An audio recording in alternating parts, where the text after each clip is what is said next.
You said it equal to 0? Exactly. So 420 over the square of c plus 1 minus 60 equals 0. Of course, we move 60 to the other side. This is just algebra. There is no calculus here. What I would recommend is to simplify by 60 and get 7. So then 7 over the square of c plus 1 equals 1. Cross multiply. And of course, you're going to say square both sides because it's a radical equation. It's a square root, right? So c plus 1 equals 8. No, c plus 1 equals 49. 7 squared. So c equals 49 minus 1, which is 48. So we always have to go back, remember, because we squared both sides. So 48 plus 1 is 49. 7 over 7 is indeed 1. So this is it. So the point that we are discussing now is 48 comma 0. So when the cost is 48, profit will be 0. Very good. Very nice question. Is this okay? Do we understand all steps? Yes. Okay. Other questions for me? Anything else? So you have an example, but just also make sure that you are working on your function. It shouldn't be very different, but it will be different a little bit. Maybe a constant will be different or something. Maybe they put c plus 2 instead of c plus 1, but it should be the same thing. Good. Other questions for me? Is there anything else we need to work on before we move on to the last chapter?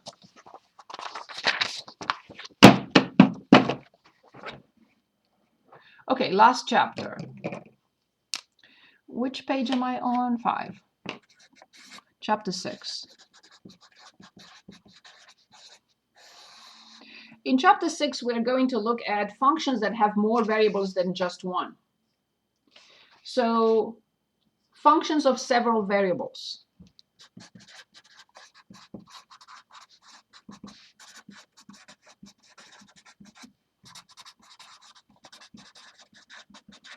So far we looked at f of x. Dependent, independent. One independent, one dependent. We looked at, I don't know, pressure, function of volume. One independent, one dependent, and so on and so forth. We had just a minute ago, profit, function of cost. Independent, dependent. What does this several variables mean? What am I talking about here? Well, I'm talking about a function that has a variable x and a variable y and a variable z. I don't know. This could be number of workers. This will be, I don't know, pounds of material, whatever, of raw material. This could be units of something. I don't know. So a function may depend on more than one independent variable. It may have 1, 2, 3. It may have 2. It may have 4 or more. How will a function like this look like? Okay, let's say 2x squared y plus z to the 4th minus 2zy. You can say this looks difficult, right? It does. But first question is evaluate, which is very simple. What if I'm asked to evaluate this function when x is 1, y is -1, and z is 2? All I have to do is just plug those in. 1, comma, -1, and comma 2. And all I have to be careful to do is be careful how I plug them in and calculate. 2 times 1 squared, which is 1, times y, which is in parentheses. Please always put parentheses so you know it's a product, plus z to the 4th, which is 2 to the 4th, minus 2, z, so it's times 2, and y times -1, I need parentheses. So that's all I need to do when I'm asked to evaluate. So let's see what we get. So this is -2 2 to the 4th is 16. Negative 2 times 2 is negative 4, times negative 1 is positive 4. 16 plus 4 is 20. 20 minus 2 is 18. So the value of this function when x is 1, y is negative 1, and z is 2, the value is 18. This is the entire section 6.1. There is nothing else to it. So I'm going to share my screen and go to page, I forgot the page number. What was it? Page 557.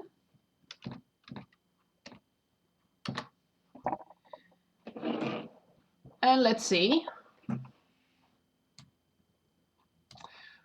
We are given functions of several variables. All these functions, as you see, have 2 variables, and these 2 have 3 variables.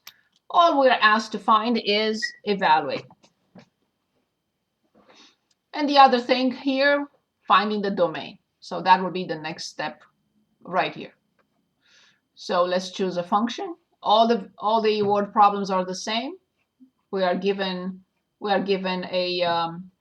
function we are asked to evaluate.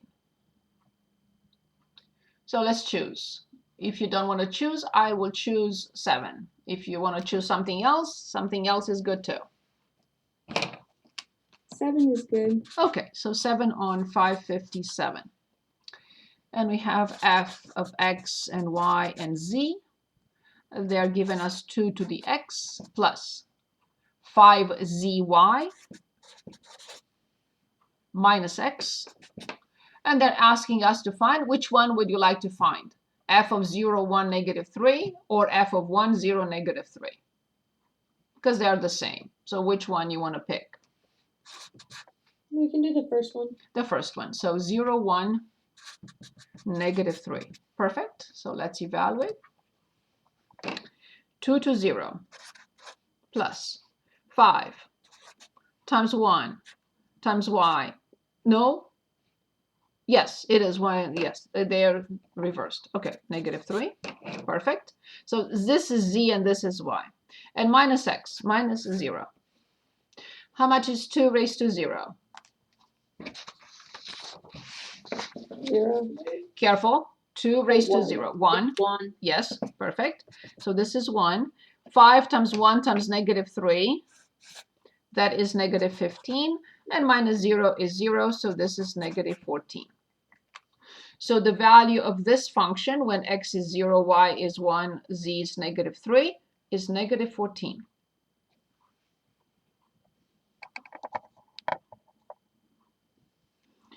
Okay, so let's go back to finding domain. So let's choose from here. Can we do 10? Yes, let's start with 10. Perfect. So 10 is page 557. And we have k, a function k of x comma y, which is 1 over x minus, plus y over x minus 1. Perfect. In this case, the domain of a function of, in this case, 2 variables, will be written like this. 2 dots, braces, ordered pair x comma y, a vertical bar standing for such as, or having the property.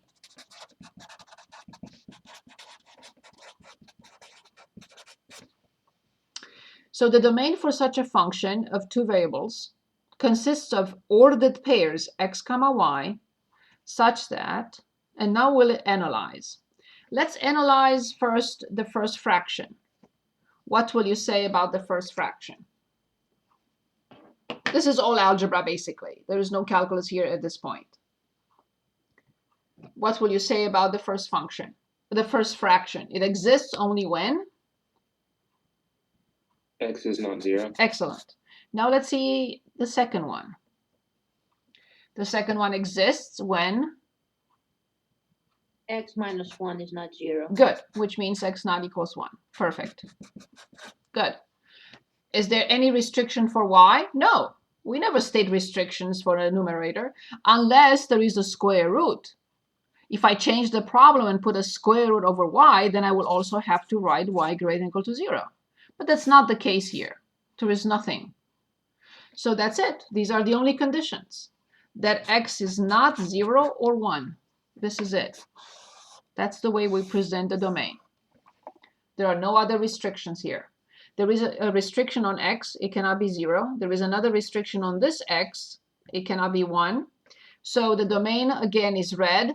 The domain of this function of two variables consists of the ordered pairs x comma y, such as having the property that x is never 0 and x is never 1. So if I change the problem, this is a new problem. If I change this and I write it like this, as I just mentioned. Now I still have the same conditions.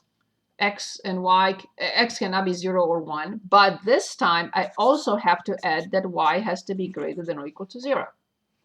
How will I write the domain in this case? Exactly the same. It consists of the ordered pairs x comma y having the property that x cannot be 0 or 1 and y is greater than or equal to 0.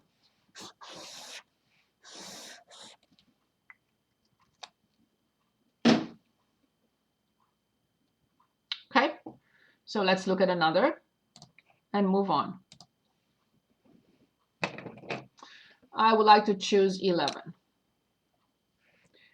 if that's okay with you. So f of x comma y equals the square root of y minus 3x. We discussed that from 3 months ago. What is the only restriction we have to state for this square root to exist? That y minus 3x is greater or equal to 0. That's it. Awesome.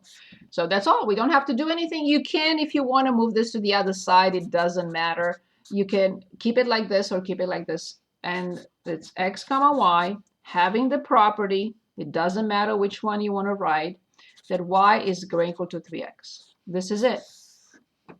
Any ordered pair in such a way that y is greater than or equal to 3x. So if this is 3, this has to be 10. Because 3 times x, 3 times 3 is 9, and y has to be greater than 9 or equal to 9.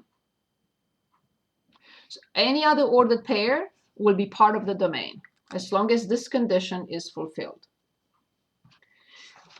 Okay, so let's look at a word problem.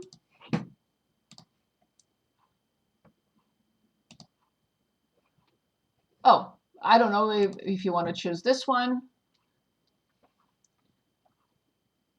So we're given this function of two variables, r and t. Determine the a of 0.05, comma 10.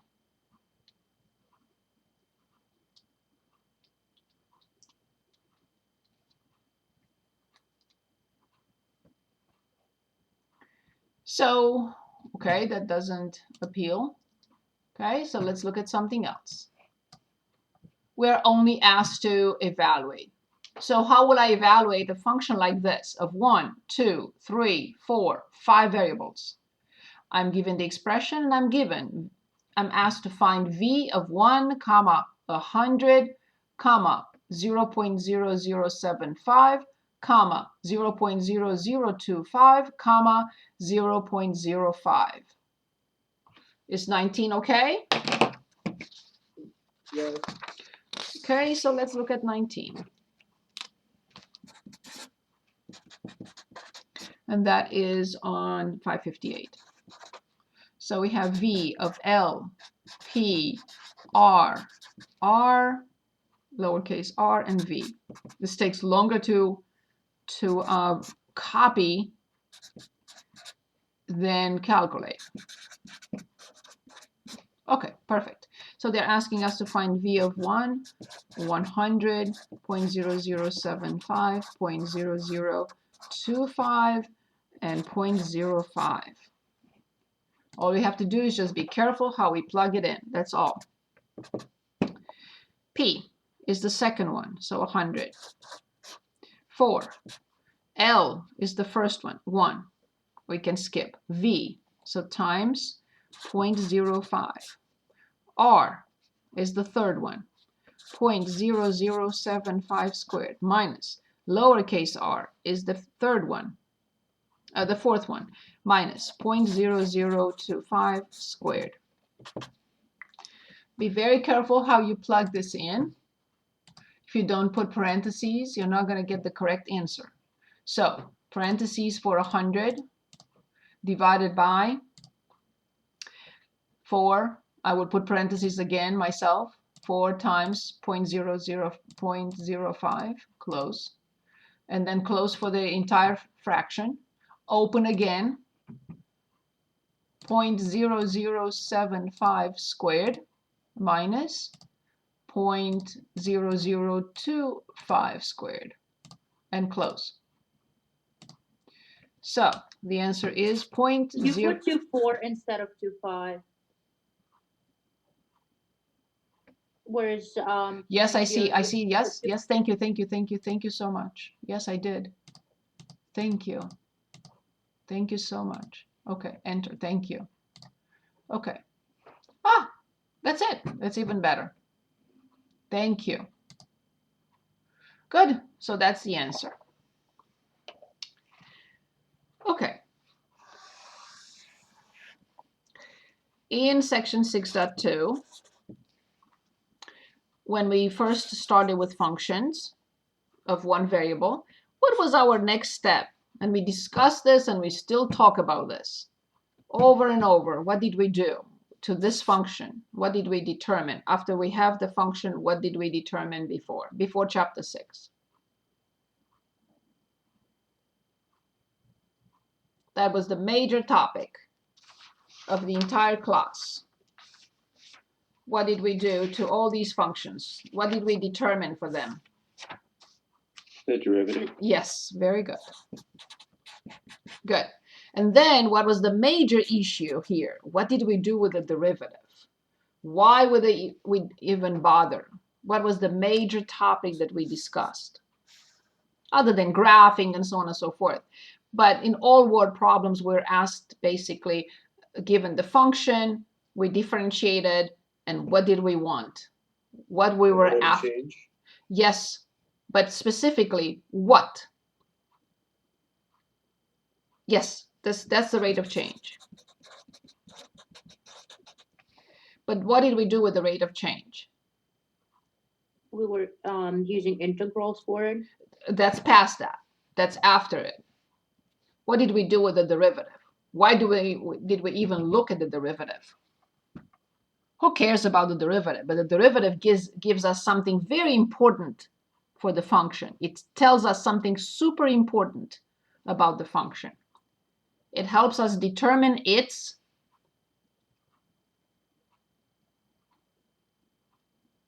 slope of the tangent. Good. And then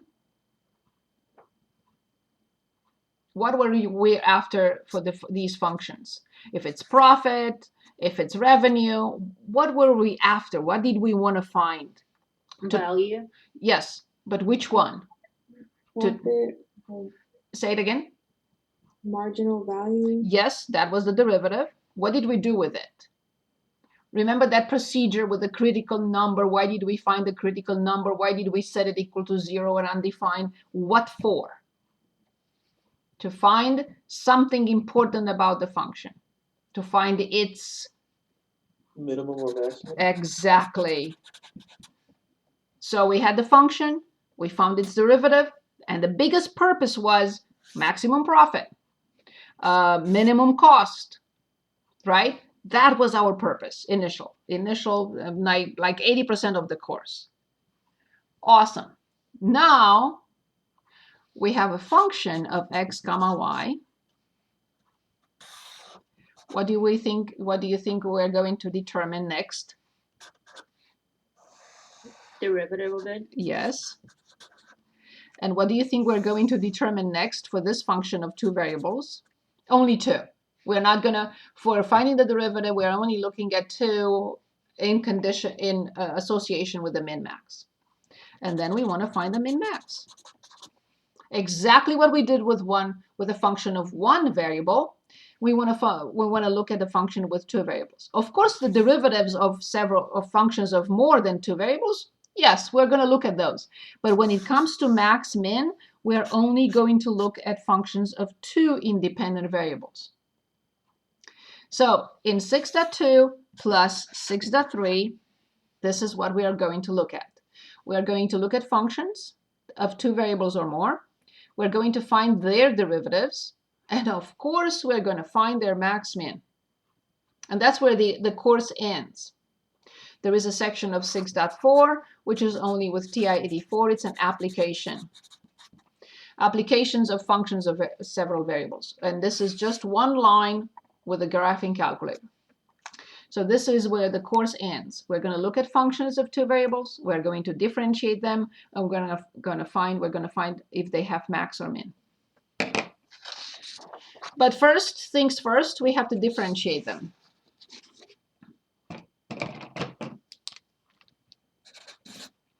So 6.2 derivatives of functions of x, y, z, and so on and so forth. Okay, so I'm going to share my screen, and I want to choose us to choose, where is my book? Here's my book, and I want page 566.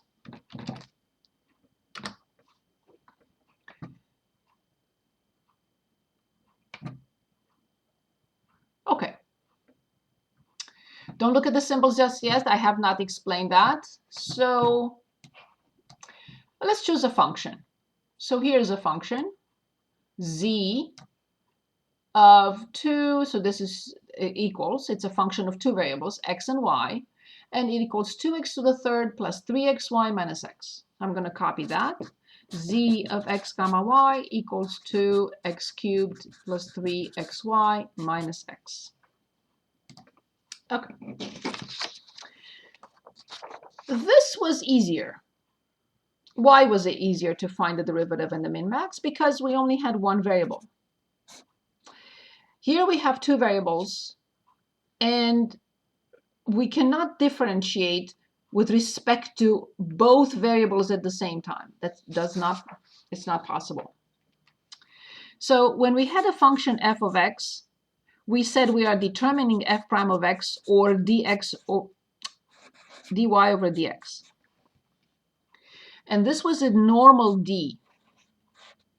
Why was a normal d, standard d? Because the function f had only 1 variable. We will not be able to use this notation this time because we have to specify we are either differentiating with respect to x or we are differentiating with respect to y. We cannot do it with both at the same time. So the derivative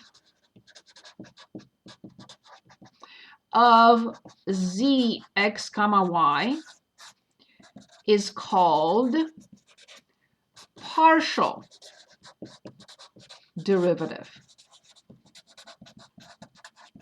because it has more than 1 variable, more than 1 independent variable. The notation, instead of being this, will be this. Partial derivative of z with respect to x, or partial derivative of z with respect to y. So we cannot simply put a prime here. No, that doesn't work anymore. The prime is specifically for 1 variable. This normal d is specific for a function of 1 variable. Once I see this notation, I am specifically told you are differentiated the function z with respect to x, keeping y fixed.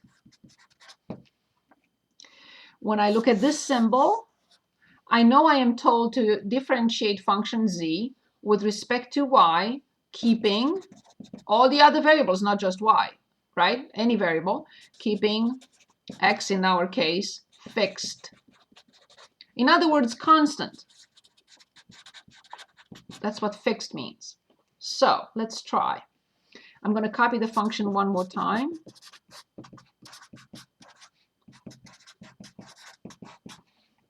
So let's determine the two partial derivatives. Partial of z with respect to x. So I'm looking at the first term. I'm asked to differentiate with respect to x. What should I write?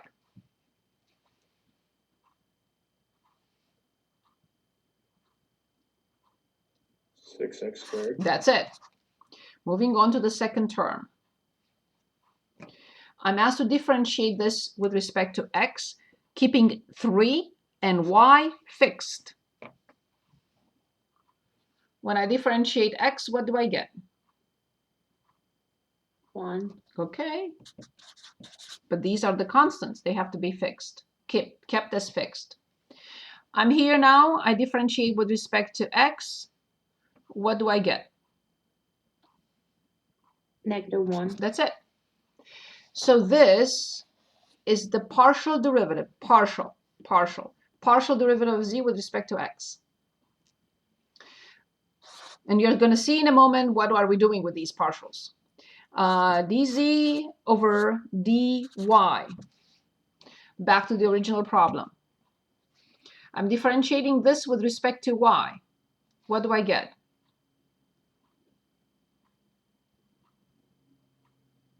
This is Is just it- 2x to the third. I'm differentiating with respect to y. Is there any y in there? No. No. So a constant. I'm differentiating a constant. There is no y in it. What do I get? Is it 0? Perfect. Moving on. I'm differentiating this with respect to y. When I differentiate y, what do I get? 1. But I have to keep the constant. Finally, I'm differentiating this with respect to y. What do I get? 0. That's it. This is the partial derivative of z with respect to y. When I see this symbol, I am specifically told to differentiate with respect to y, keeping x fixed.